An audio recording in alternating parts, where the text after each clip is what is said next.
Welcome again to Farfield Mill. It's always a joy and a pleasure to be here working with a great team of people. And we're in this space and it's absolutely beautiful with our intersection of crossing places. And, you know, we come together as a group, the fellowship, and we share and we cross over ideas and we intersect. And from all of that wealth of sharing and commitment, they have put on an amazing exhibition. And it's a joy, it's an absolute joy, sense of satisfaction to hang our own work here and to see it. You know, we've had it out in the car park at Artybird, we've had it out on the tables, they've been out across beds. We've been trying to see how it would look together, and Farfield give us this space in order to hang it and get that sense of environment. And I'm really looking forward to taking you and showing you the areas, the zones, because they have such different feelings. And it's a two-way thing, exhibiting. It's for us to see our work and to have that confidence in ourselves as artists. But it's also about sharing and sharing it with you. And that's what we're doing today, little snippets. That's all we can do. So we need you to come on down to see it for yourselves, because actually being here and absorbed in this space is phenomenal. So I'll show you some little bits. Let's go.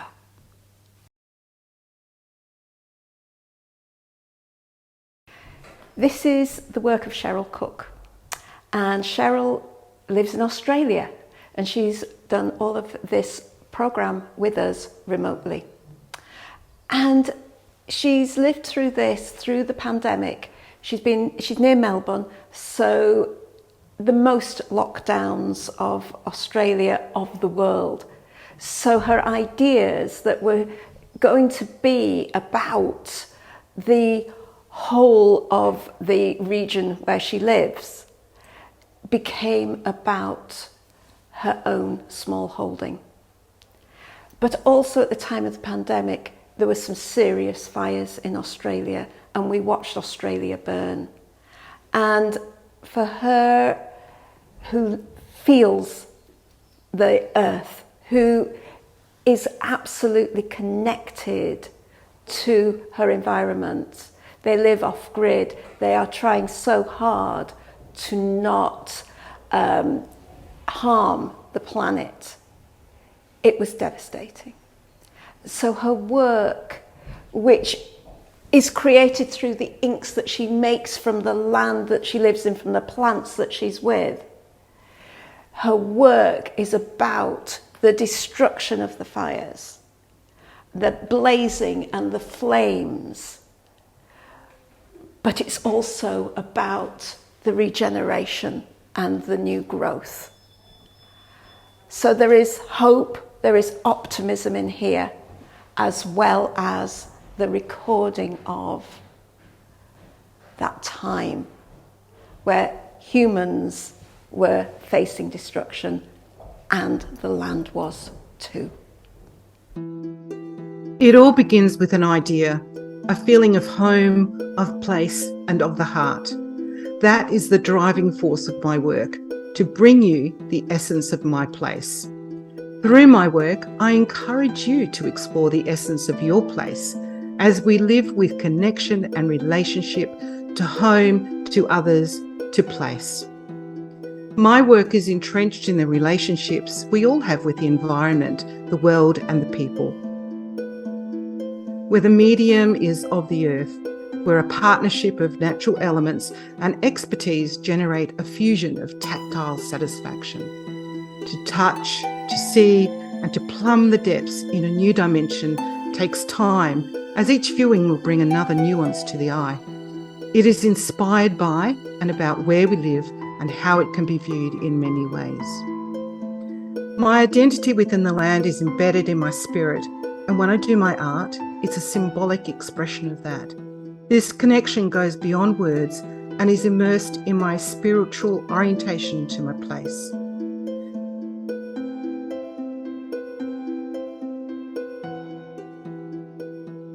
The purpose of my work is observation of place and immersion into the physical landscape, where the stories I experience gain a foothold in a culturally mystical landscape.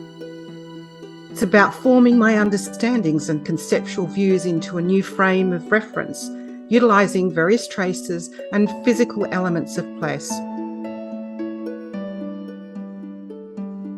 It is about pushing my materials beyond what is accepted. And lastly, it is about creating based on the potential of natural materials, including vegetation, cotton, felt, and other textiles, and letting the pieces come together so that they express my great satisfaction in being connected to my place through my materials and my designs.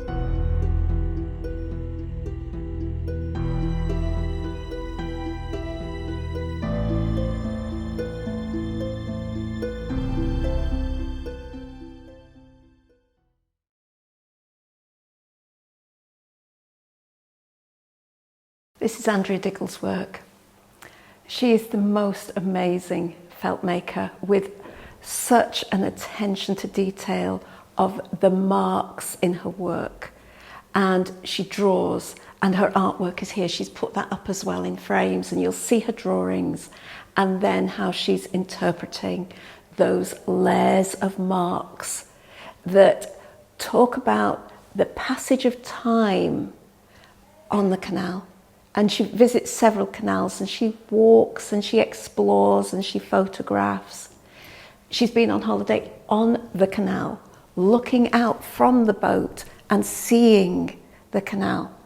And it's just so beautiful to be here amongst these snapshots of moments, of reflections of light, of the man-made structures that chart the history of the people who built the canals, and the physicality of that, as well as nature and how it intersects, how it crosses with nature and man-made. And her work is phenomenal. And she's explored embroidery, she's explored printmaking as well as the felt making. And they are just so, so beautiful. Not only are they flat felts, but there are vessels. There are vessels that look at the canal, the life on the canal boats, of the vessels and the folk art that's within them. And all of Andrea's vessels are useful. They're utility. They're about putting things in, going and carrying the coal, the wood, the shopping. And they're just stunning. Pick one up, she's not here. Look at that. Look at how stunningly beautiful. So she's not stolen the folk art. She's taken her own language of the canal, but included them into the vessels. And they are just so beautiful. My exhibition is a collection of memories which tell the story of a journey along the canal. It is my interpretation of canal life, highlighting the many combinations of connections and contrasts I encountered. The sights and smells, the stillness and laughter, together with the marriage of historical elements and the contemporary. My focus throughout has been the intersections between the organic nature of the foliage, the fluidity, movement and reflections of the water, and the man-made structural aspects of the built environment.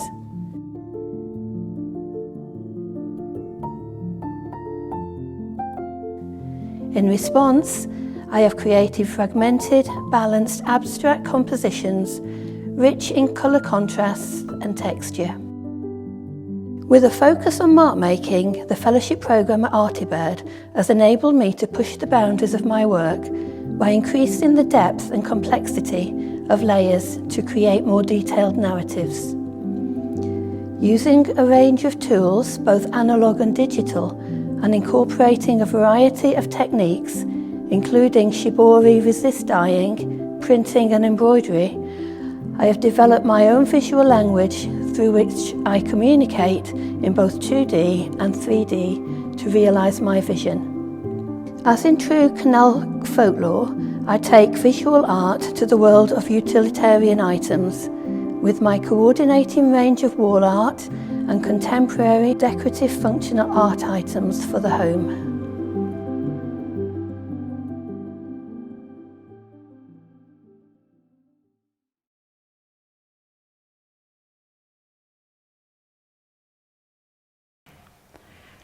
We're here with Maggie Lightfoot's work, and as I said, they all have different feelings. Each zone you want to respond differently, and with this one I'm drawn into it. I am absolutely floating and part of this universe that she has created, with the secret world of the moths amongst the different times of day that they're seen in. It's very cleverly hung. Her husband Gary has worked out how to do this, to create this amazing installation that you just kind of want to move in and become part of the shadows that are cast within it and see things from different viewpoints. Still with Maggie, I want to show you what she's shown me, because this is what she's been about taking this hidden world of beauty and showing it to us. We've got the moths here that she has trapped and photographed and released, okay? But that's been the inspiration for all of this work. But she's brought the detail in, and here we've got the eye, and it's just so beautifully interpreted and put together.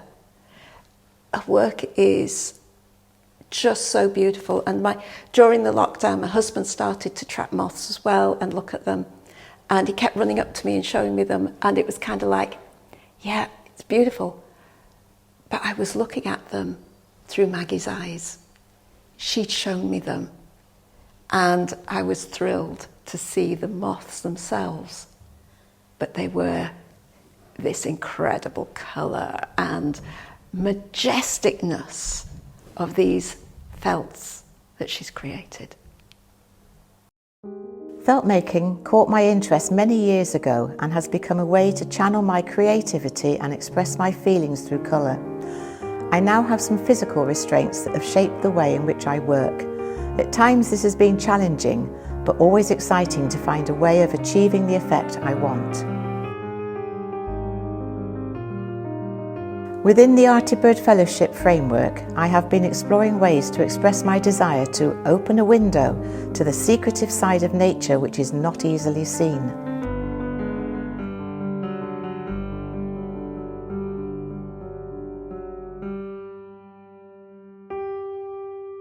I have concentrated on the little seen beauty on the earth and in the sky between dusk and dawn. Planets and moths are hidden in daylight, and my work features moths and the interpretation of their seldom seen beauty. I incorporate many techniques to create my abstract artworks, which have aspects and colouring from the moths that I see in my back garden. I blend fibres to create the depth and clarity of colour I want. Layers made from different fibres to create tension and texture made from weavings and stitching are all felted together.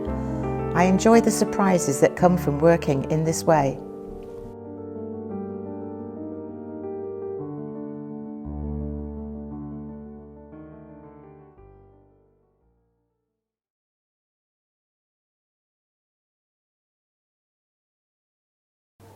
And here I am with Diane Dawn's installation.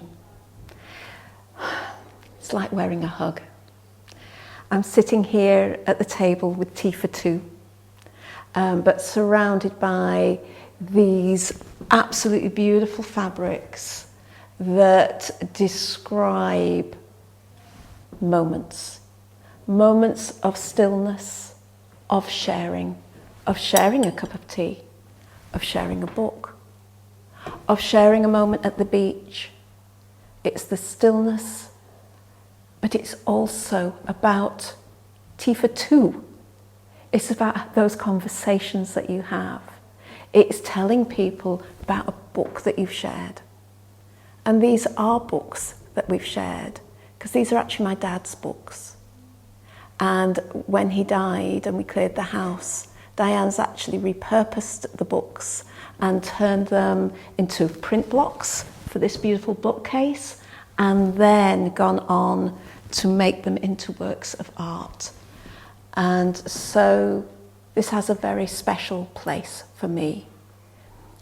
As I said, it's like wearing a hug. I feel the warmth across my back, and it is the most precious of moments where you can come and intersect and cross in places. Explorations in creative textile design should be free from oughts, what we ought to do, think and say about the work we make. For me, the design process starts well before pen is put to paper.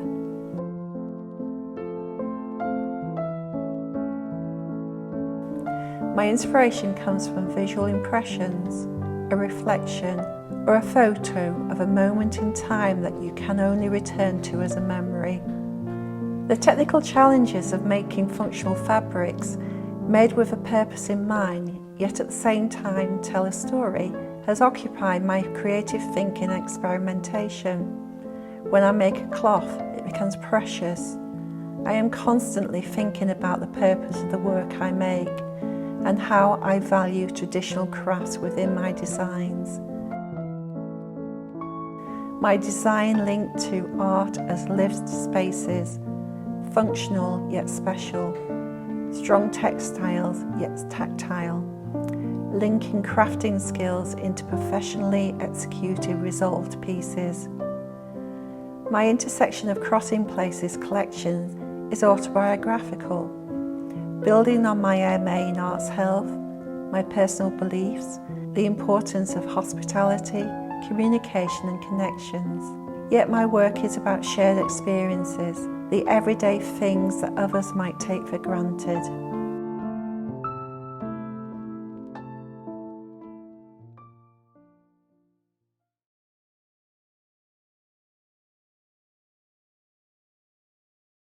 We know you like to see behind the scenes. So what we've created here are frames capturing a little bit about the story in the studio. What goes on in Diane, in Cheryl, in Andrea, in Maggie's studio, in the preparation of these pieces. So this is also touchy-feely table. You can come in, you can flick through, you can have a look, but don't drink the liquid. I hope you've enjoyed this snapshot of the intersection of crossing places. We've loved showing it to you. We've loved sharing it with you. It's on for 2 months. So come, if you can, do come and be part of it, because we adore sharing it with you.